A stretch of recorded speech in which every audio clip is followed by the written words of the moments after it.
Bum, bum, bum, bum, bum, bum. Bum, bum, bum. Hey, everybody. Come on in. It's time for Coffee with Scott Adams. Best part of the day, every single time. And today is going to be, I don't like to brag, but it's going to be the best Coffee with Scott Adams since, I don't know, yesterday at least. And what do you need to participate? What do you need? Well, all you need is a cup or a mug or a glass. You need a tankard, chalice, or stein. You could use a canteen jug or flask, a vessel of any kind. Fill it with your favorite liquid. I like coffee. And join me now for the unparalleled pleasure, the dopamine hit of the day, the thing that makes everything better. It's called the simultaneous sip, and it happens now. Go.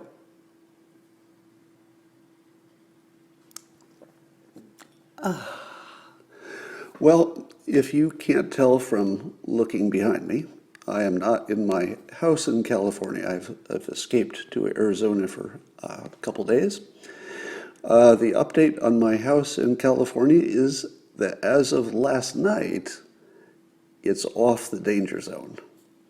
So it looks like the fire department and all of their volunteers made a stand, but also the weather miraculously changed. So if the weather forecast had gone as forecast, with lots of dry lightning and lots of wind in the wrong direction, my house may have gone up in smoke. It would have been happening right now, actually. But got a little text last night that says the wind changed and the conditions have softened, and my house will not be burning down today. Now, I want to give you a little vacation tip. It's hard to take any kind of a vacation. Arizona's kind of a free state, so we got to pop over here for a couple days. And if you've ever arranged to have a massage at the same time that your house may or may not be burning down, I would recommend, and this is just sort of a travel tip, don't schedule a massage at approximately the same time as your house might be on fire, because those two activities, they're not entirely compatible. It's hard to relax. I changed my, all the pets are okay, the house is fine. And obviously I have somebody at the house watching it, so there was no danger for the pets. I have changed my hotel accommodations, as you can see. It's a little bit better than it was before. Got a great view here today. The first place that we were staying, we always try to get a place that's got at least 2 bathrooms, because we hate to overlap. I like my privacy in my bathroom, and it's just good to have 2 bathrooms. So it's one of my only serious luxuries in life. Yeah, I'm not too big on collecting stuff, but I like to have 2 bathrooms when I travel. It's where I'd like to spend my money. And the other place had 2 bathrooms, but one of them was like a dog's shower. I didn't realize that until I tried to take a shower in it. And apparently it was just sort of for washing your dog. So it wasn't exactly what I was hoping for. But this place, quite good. It's actually a house. It's a rented house. All right, let's talk about all the stuff. All the stuff. Enough about me. There's a big story about Jerry Falwell Jr. in a sex scandal kind of situation. And for some reason, this is national news. Now, I don't know why, because I'm not going to repeat the details of the allegations, but they don't involve any victims. There's no victims. There's nobody, underage. There's nobody who cheated. There's nobody who lied. There's nobody who broke a commandment. But there's this little private story about Jerry Falwell Jr. and his wife.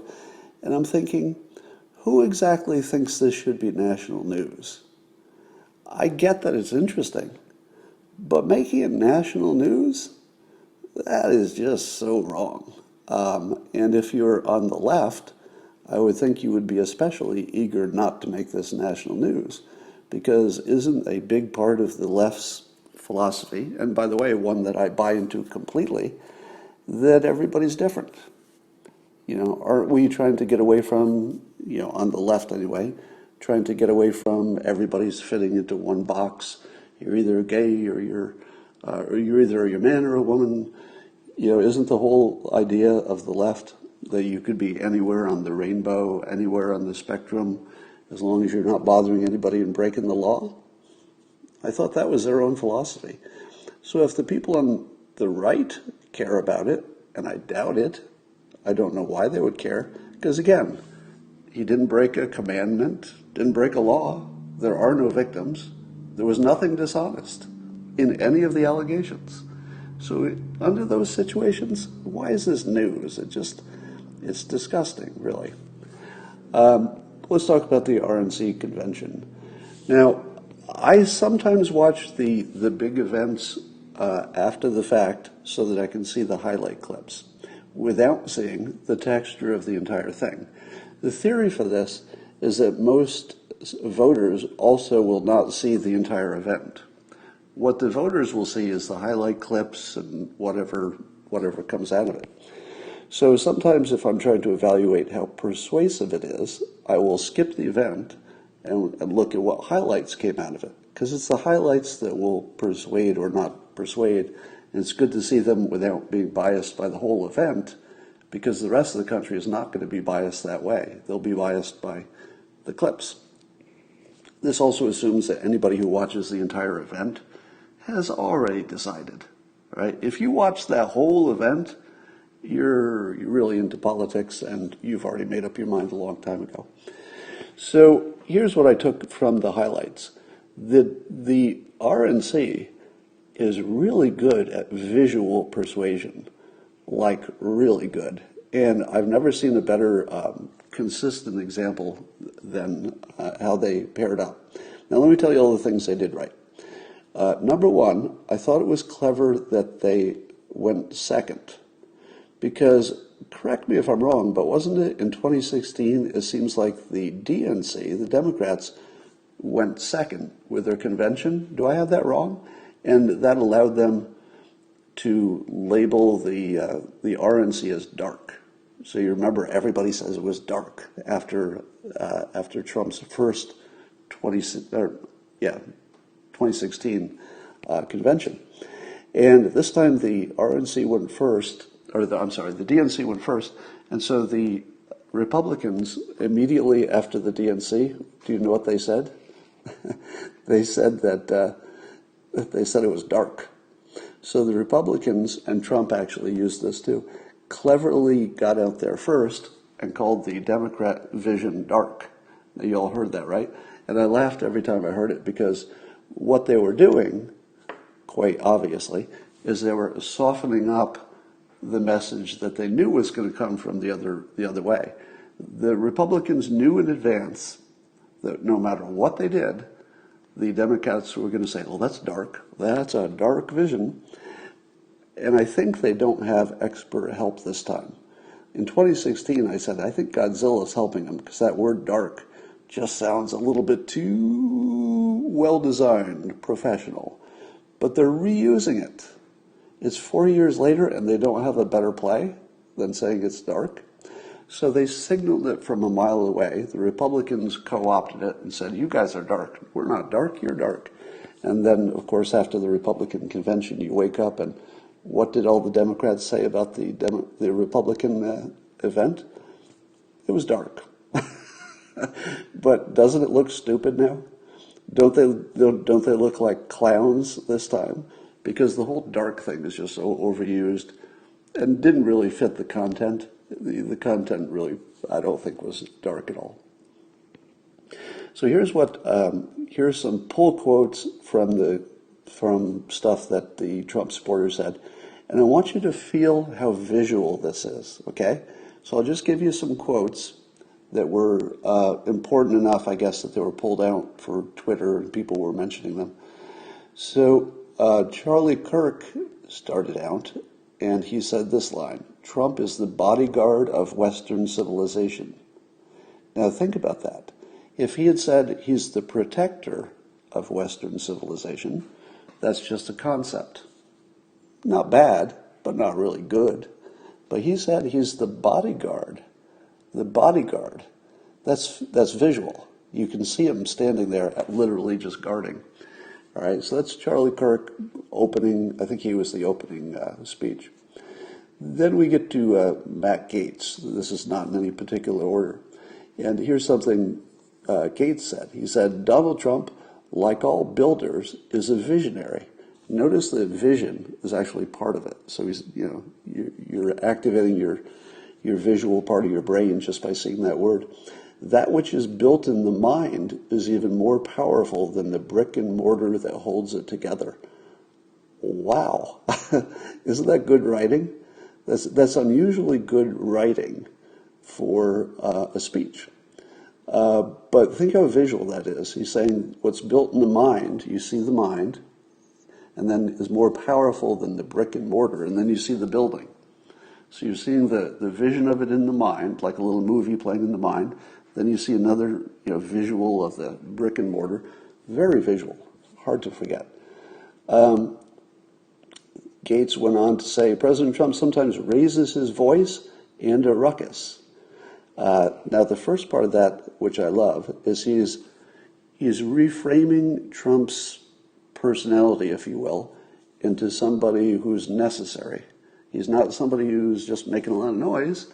He's raising his voice and raising a ruckus. Ruckus is a good, unusual word. It draws your attention to it because people don't use ruckus too much.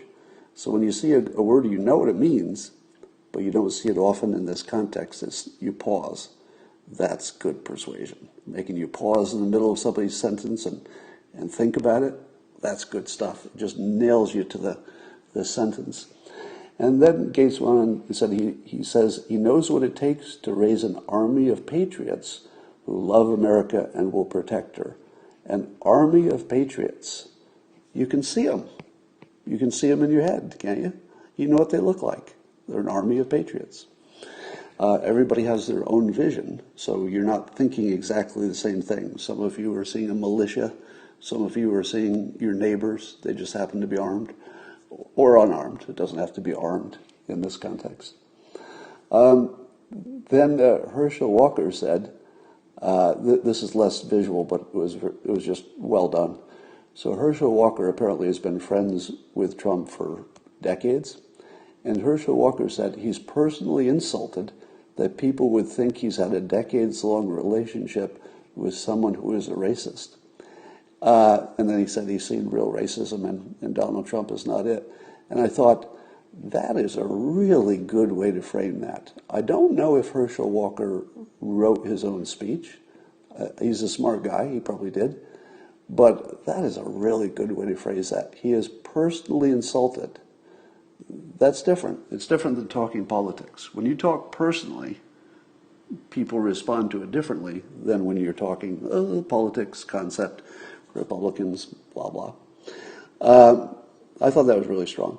Then here's some more visual persuasion from Donald Trump Jr. And this one, I think, wins the evening. If there's one you're going to remember, listen to Don Jr.'s quote. He said, Joe Biden is basically the Loch Ness monster of the swamp. For the past century, he's been lurking around in there.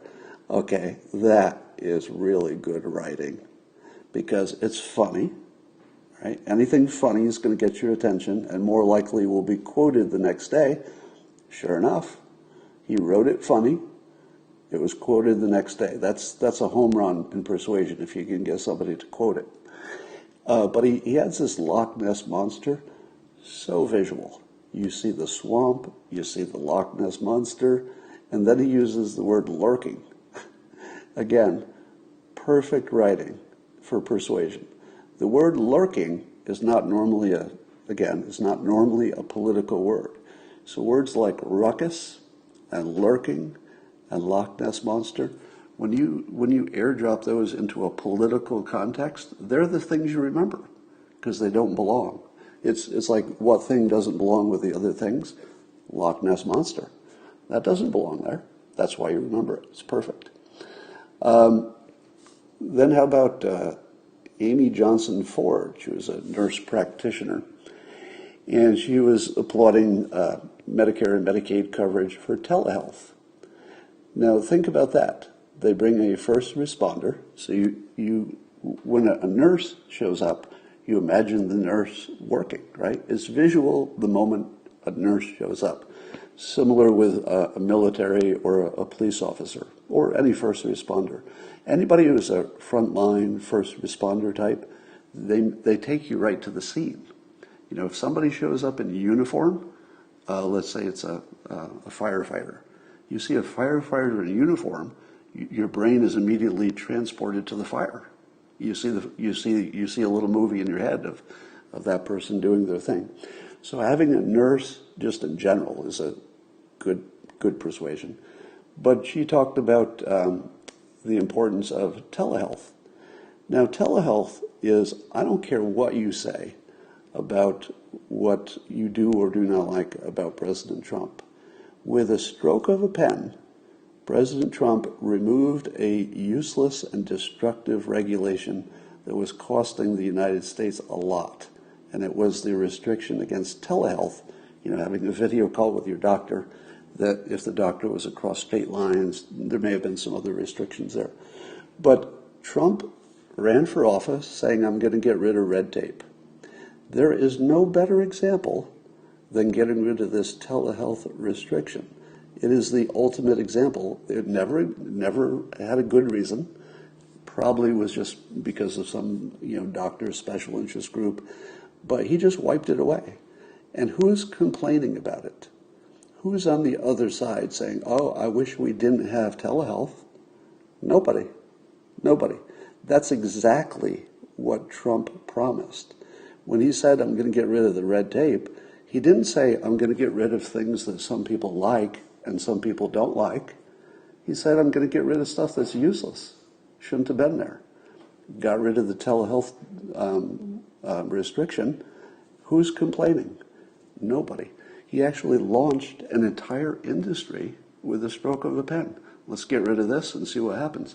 You've seen all the advertisements for new telehealth businesses. They're just popping up like crazy. And one of the most important changes in the country, and it was just one stroke of the pen. And nobody else would have done that, I believe. I don't believe a Democrat would have done that. Don't know, but I don't believe it. All right. Then also visual.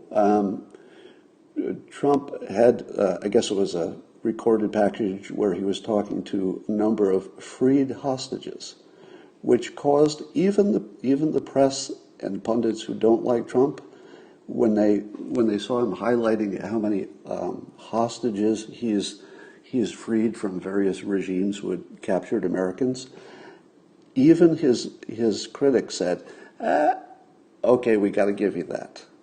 We got to give you that. When it comes to freeing hostages, American hostages, that's one thing we just have nothing bad to say about. He did do that. And apparently he's done it, more aggressively and more successfully than anyone since Reagan, which is pretty awesome. Now think of the power of this. Now, first of all, that was visual as well, because the people who had been hostages in unfriendly countries were sitting in the White House. They're sitting in the White House with the president who freed them. That is visual. That hits you right in the feels. And here's the important part. You know how important it is in the military when the military has this rule that they don't leave anybody behind. If you're dead, you're wounded, we're coming for you. And even if we get killed coming for you, we're coming for you. So that if you're part of that, you know that you're always part of it. You're not the person who got left on the battlefield. You're still part of it. No matter how separated you are, you don't have to wonder if they're coming for you. Right? If you're in the military and you're missing, you don't have to wonder if they're looking for you. They're looking for you, right? So the president has created this similar kind of thing with the hostages.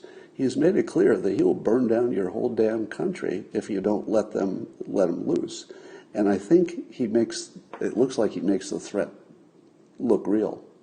Now imagine put yourself in the mind of somebody in another country, and you get picked up by an unfriendly regime and you're jailed.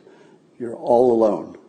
You're all alone in a prison cell in a foreign, unfriendly country. What did you think when Obama was president? You thought, I might get out, he might care, he might not. Right? That's what you think. You would hope he was trying to get you out, but you wouldn't have a lot of certainty about it. Now imagine that President Trump is in the second term, right? And you get picked up by another country and you're all alone in a jail. What do you know? Here's what you know. That whole damn country is going to burn down if they don't let you out. He will burn down the whole country, figuratively speaking. I mean, he will take their economy out. He'll take their diplomats out. He will ruin them if they don't let you. And you're going to know that. You're going to be sitting all alone in some cell in some foreign country, and you're going to sit there knowing that your president is dismantling that frickin' country until they let you out. That's powerful. Here's some more stuff.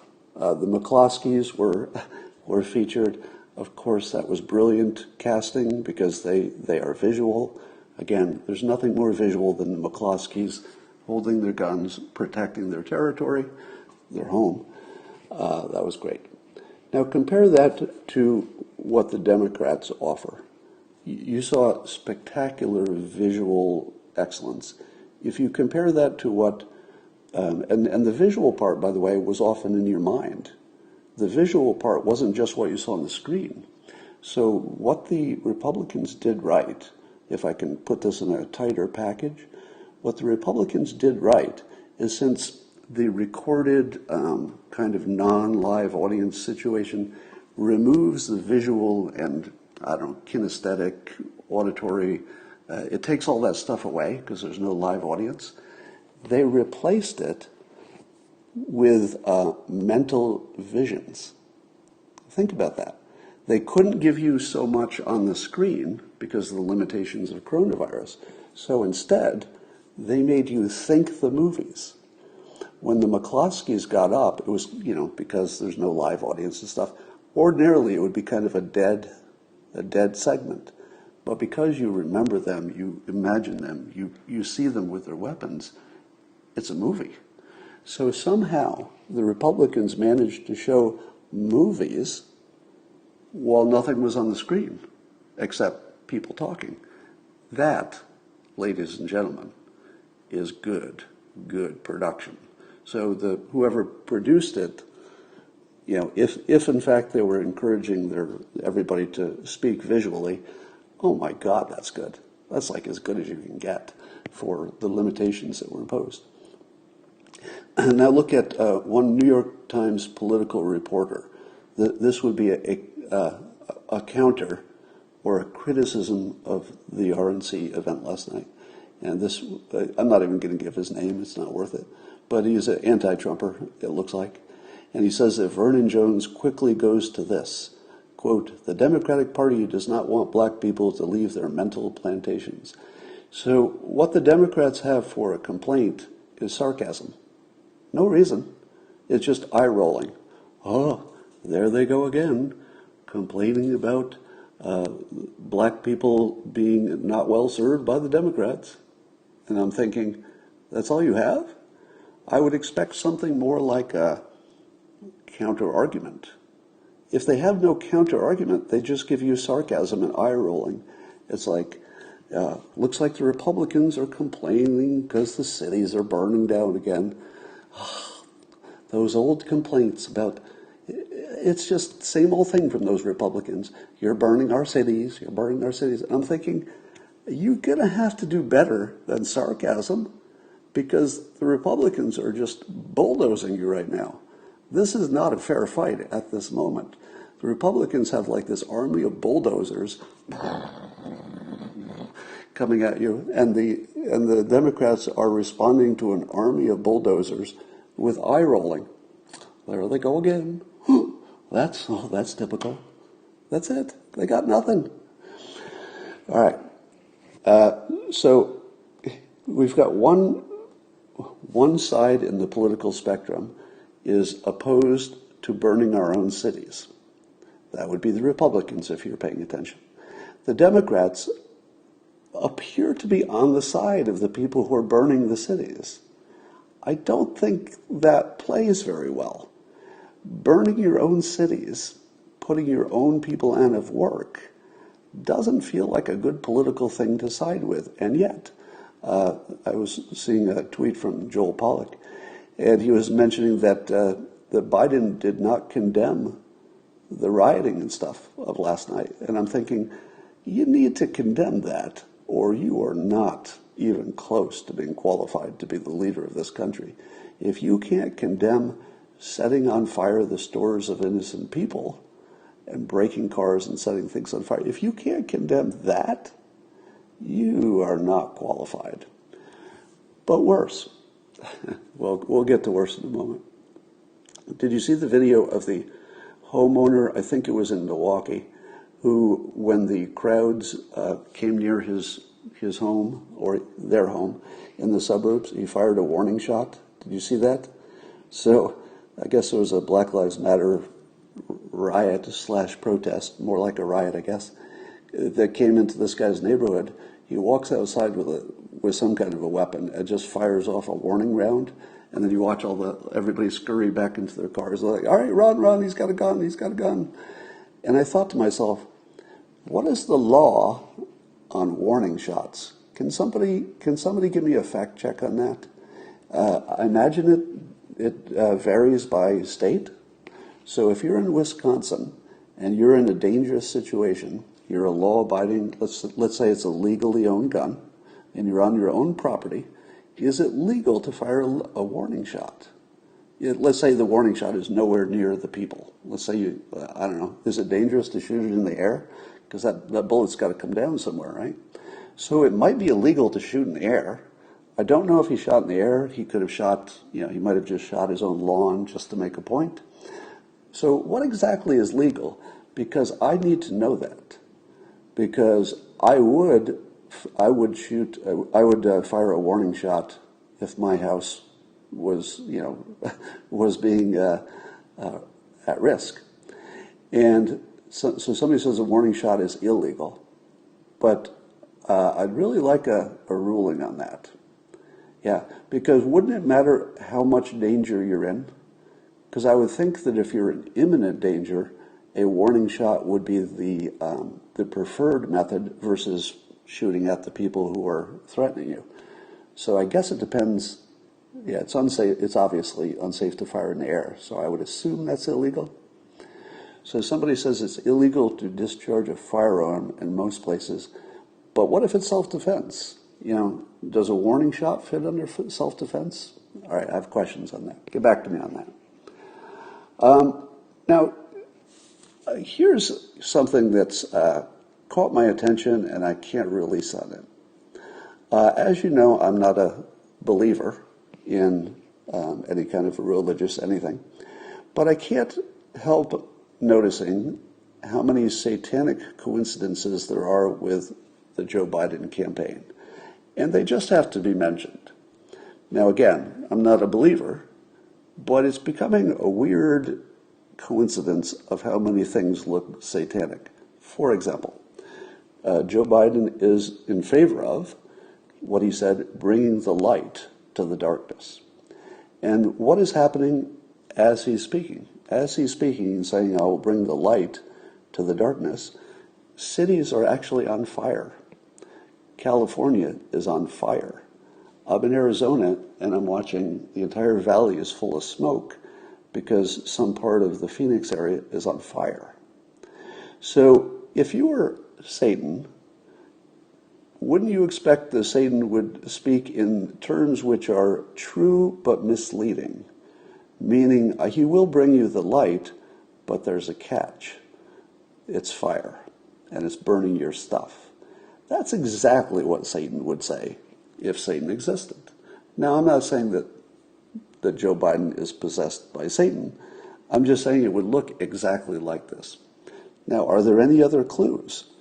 Well, how many people or entities do you know who prefer to live underground? I can think of Satan living in hell, and who would be another person who prefers to live underground? Could it be basement-dwelling Biden? I only know two people who are famous for living underground. Can you think of even a third one? I don't think so. I don't think so. So, but that could be a coincidence, right? I mean, there are coincidences. So if there was anything to this satanic thing, you would see lots of little hints, because don't they say that Satan, his biggest trick is telling you he doesn't exist?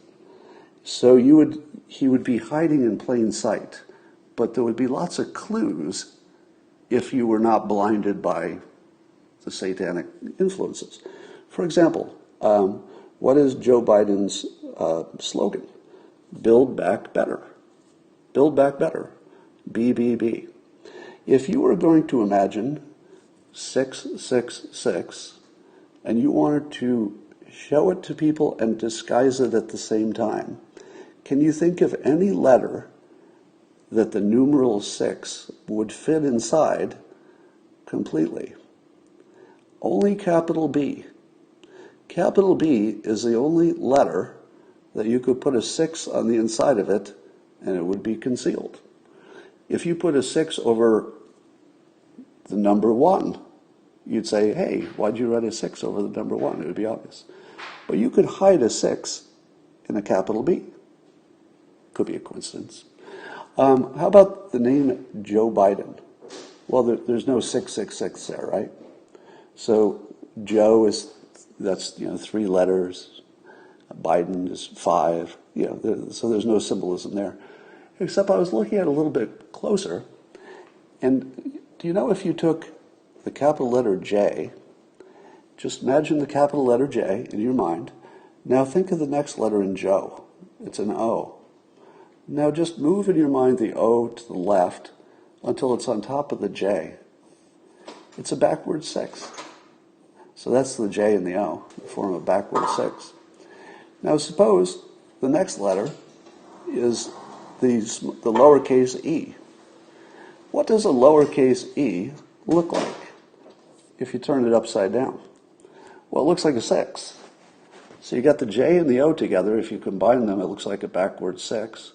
You've got the lowercase e that looks like an upside down 6, but that's just 2 6s. 6 wouldn't mean anything, right? But the next letter is capital B for Biden. And capital B is where you hide your 6.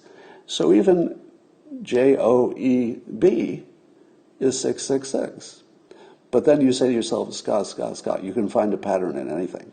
How do you explain the rest of the word Biden? Like, it's easy if you just cherry pick. If you just cherry pick, you can get that. But what is left of the word Biden if you take out the B, because that's where the 6 is hiding? What's left of the word Biden? Are you ready for this? IDEN. IDEN. Identity. 666. Identity. That's what Joe Biden's name actually is. 666. Identity. Now you say to yourself, Scott, you could pick any complicated situation and you could find all these random patterns in it. It's been proven a million times. And I say, yeah, I agree. I'm not saying that he's possessed by Satan. I'm just saying there are a lot of coincidences. So let's look at Kamala Harris, for example. Kamala Harris, you'd be looking for the same sort of thing. So how many letters are there in Kamala? Kamala. Well, 6. But what are the odds that means anything? How many letters in Harris? Harris. 6. All right. So but that's just 2 6s, right? 2 sixes means nothing, and that's just a coincidence. What is she running for? Vice President of the United States. So Kamala Harris, Vice President of the United States, is 3 sixes. Is that a coincidence? Might be. Could be. So there is one candidate, Joe Biden, who has a coincidental association with the number 666 in a variety of ways. He lives underground exactly like Satan, and he talks exactly like Satan, telling you he'll bring you good news, but it's really a trick of language that it's bad news. Is he bringing you the light? Yeah, he is. Your house is going to burn down. You're welcome for all the light. So I'm just putting that out there. As I said, I'm not a believer, so I don't believe in either religion or Satan. I'm just pointing out there's a lot of coincidences going on. That's all. I've got a final thought to you for leaving you today. And it goes like this. What happens when 1 billion Chinese are put out of work by American robots? Because, I'm seeing a lot of you are getting into the looking for clues on the Biden campaign. You're going to find a lot more of them when you start looking. But it seems to me that the future looks like this. The U.S. is wisely, decoupling from China and pulling back manufacturing as quickly as it can. And eventually our robots will be replacing jobs in the United States, but at least we'll have a big robot business. Whoever owns the robots will be getting rich. So there might be something producing money that if you taxed or had a UBI or something, we could get by. But what happens in China? What happens in China when they lose 1 billion jobs to robots? Because they can't make stuff for other countries, because we can do that. Our robots will be more efficient than their humans. So if we replace low-cost labor with American robots, America's going to be looking pretty good. But China's going to have a really big problem, because even if they try to make robots for themselves, and of course they will, and even if they try to use them, all they're going to be doing is putting 1 million Chinese out of business, or 1 billion, out of work. So I don't know if China can go crazy with robots the way that we can in the United States. So my prediction is that China is doomed. They're largely doomed. And I think technology is going to be the cause of that. And decoupling from them so that we can keep our intellectual property and our technology with us, the United States, is probably one of the most important things that will ever happen in the United States. In the history, maybe in the history of humankind, it will be one of the most important decisions. Which candidate will guarantee that we continue our decoupling with China? It's not Biden. Biden's been very clear that's not his goal. Trump has been very clear that if we don't get a lot more than what we're getting from China, and we're not going to get anything we want from China, that he'll decouple. And he will. He will do it. So I think China has got a lot of problems coming, and it's going to be robots that take them out. All right. Somebody says there's no light in Biden's eyes. Well, he's very squinty. I call him angry, squinty, caring Joe. The caring being the part we can't be sure about, but he tells us that. All right. That's all for now, and I will talk to you tomorrow.